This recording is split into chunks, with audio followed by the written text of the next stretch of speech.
नमस्कार दोस्तों, जैसे कि 3 जुलाई को रेलवे ने ग्रुप डी की 22,000 वैकेंसी के एग्ज़ाम को कंडक्ट कराने के लिए एग्ज़ाम तिथि घोषित कर दी है, जिसमें साइंस का वेटेज बहुत तगड़ा रहता है और साइंस टॉप लेवल की भी रहती है। तो मैंने एक प्लान बनाया है जिसमें डेली में एक प्रैक्टिस सेट भौतिक विज्ञान का जिसमें 45 से 50 क्वेश्चन होंगे, एक प्रैक्टिस सेट रसायन विज्ञान का जिसमें 45 से 50 क्वेश्चन आएंगे और एक प्रैक्टिस सेट जीव विज्ञान का जिसमें 45 से 50 क्वेश्चन ट्राई करेंगे। तो आप चलते हैं, चलो शुरू करते हैं। क्वेश्चन नंबर 1, दाढ़ी बनाने के लिए काम में लेते हैं तो अवतल दर्पण को। पानी में हवा का बुलबुला वैसे ही काम करेगा जैसे उत्तल लेंस। वायुदाब मापी की रीडिंग में अचानक गिरावट इस बात का संकेत है कि मौसम तूफानी होगा। सूर्य पर ऊर्जा का निर्माण होता है नाभिकीय संलयन द्वारा। वॉशिंग मशीन का कार्य सिद्धांत है अपकेंद्रण द्वारा। दूध से क्रीम निकालने में कौन सा बल लगता है? तो अपकेंद्रीय बल लगता है। दूध से क्रीम निकालने में अपकेंद्रीय बल लगता है। निम्नलिखित में से कौन सी राशि सदिश नहीं है? तो करेक्ट आंसर हो जाएगा ऑप्शन डी, आयतन। बाकी विस्थापन, वेग, बल ये क्या है? सदिश राशि हैं, जबकि आयतन एक अनिश्चित असदिश राशि है। निम्नलिखित में से सदिश राशि है तो सदिश राशि कौन सी है? ऑप्शन ए, वेग। एक लड़की झूले पर बैठी स्थिति में झूला झूल रही है। उस लड़की के खड़े हो जाने पर दोनों का आवर्तकाल कैसा होगा, यानी कम हो जाएगा।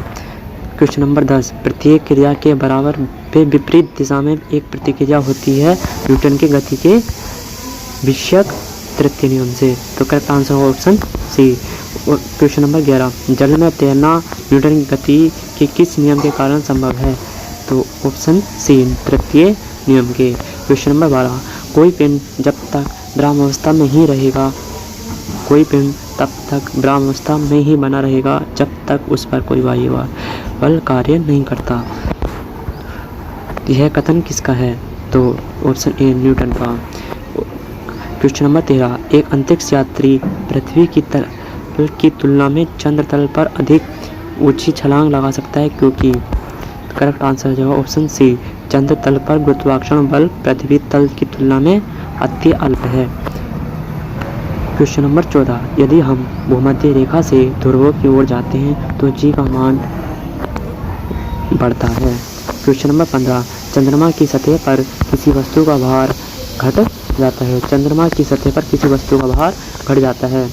रॉकेट किसके सिद्धांत पर कार्य करता है? तो संवेग संरक्षण के सिद्धांत पर कार्य करता है। रॉकेट संवेग संरक्षण के सिद्धांत पर कार्य करता है। क्वेश्चन नंबर 17, बल का गुणनफल होता है। ऑप्शन बी, द्रव्यमान और त्वरण का। क्वेश्चन नंबर 18, जब कोई व्यक्ति चंद्रमा पर उतरता है तो उसके शरीर में उपस्थित भार घट जाता है तथा मात्रा अपरिवर्तित रहती है। क्वेश्चन नंबर 19, प्रिज्म में प्रकाश के विभिन्न रंगों का विभाजन कहलाता है। तो करेक्ट आंसर हो जाएगा ऑप्शन बी, प्रकाश का अपवर्तन। प्रिज्म में प्रकाश के विभिन्न रंगों का विभाजन प्रकाश का अपवर्तन कहलाता है। क्वेश्चन नंबर 20, राइट ब्रदर्स ने किसका आविष्कार किया था? तो राइट ब्रदर्स ने ऑप्शन सी, विमान का आविष्कार किया था। एक्सरे का आविष्कार किसने किया था? तो रोडजन ने किया था।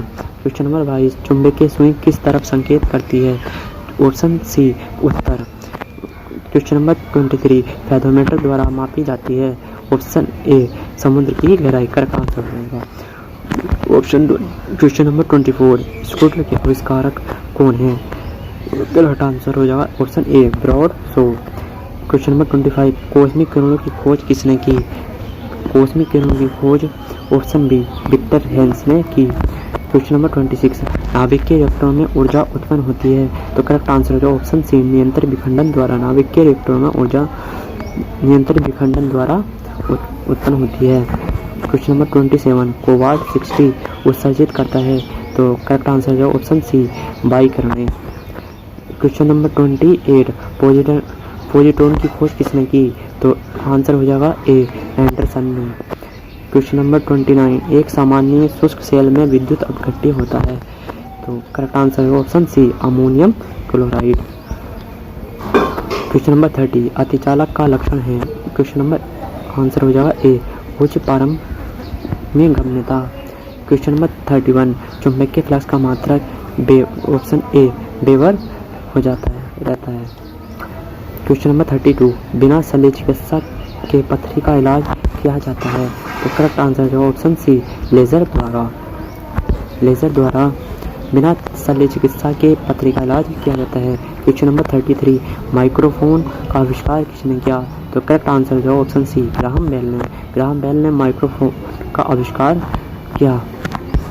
क्वेश्चन नंबर 34 फाउंटेन पेन के आविष्कारक कौन थे। तो करेक्ट आंसर है option A Waterman fountain pen के आविष्कारक थे। क्वेश्चन नंबर 35 मैनोमीटर के द्वारा किसकी मापी जाती है। तो करेक्ट आंसर है ऑप्शन बी गैसों का दाब मैनोमीटर के द्वारा मापा जाता है। क्वेश्चन नंबर 36 निम्न में से किसका उपयोग ऊंचाई नापने के लिए होता है। तो करेक्ट आंसर है ऑप्शन बी प्लानीमीटर के द्वारा। क्वेश्चन नंबर 37 टेलीविज़न का आविष्कार किसने किया। तो करेक्ट आंसर होगा option A C J.L. Baird. Question number 38 pressure cooker में खाना जल्दी पकता है क्योंकि। करेक्ट आंसर है ऑप्शन डी इसमें पानी का क्वथनांक बढ़ जाता है। क्वेश्चन नंबर 39 हवाई जहाज के फाउंटेन पेन से स्याही बाहर निकल आती है क्योंकि। करेक्ट आंसर जो ऑप्शन ए ऊंचाई बढ़ने से वायुदाब में कमी आती है। हवाई जहाज में फाउंटेन पेन से स्याही बाहर निकल आती है क्योंकि ऊंचाई बढ़ने से वायुदाब में कमी आती है। क्वेश्चन नंबर 40 फैराडे का नियम संबंधित है। तो करेक्ट आंसर हो जाएगा विद्युत प्रसार से। क्वेश्चन नंबर 41 फ्यूज का सिद्धांत है और करेक्ट आंसर है ऑप्शन सी विद्युत का ऊष्मीय प्रभाव। क्वेश्चन नंबर 42 बिजली के बल्ब का फिलामेंट किस तत्व से बना होता है। तो करेक्ट आंसर है ऑप्शन डी टंगस्टन से बिजली के बल्ब का फिलामेंट बना होता है। क्वेश्चन नंबर 43 ट्यूबलाइट में व्यय ऊर्जा का लगभग कितना भाग प्रकाश में प्रभावित होता है। तो करेक्ट आंसर है ऑप्शन डी 60 से 70%। 44 किलोवाट घंटा मात्रक किसका है। तो ऊर्जा का मात्रक किलोवाट घंटा है। क्वेश्चन नंबर 45 तड़ित चालक बनाए जाते हैं। तो करेक्ट आंसर है ऑप्शन सी तांबे के तड़ित चालक बनाए जाते हैं। तो भौतिक विज्ञान का प्रैक्टिस सेट नंबर 1 कंप्लीट हुआ।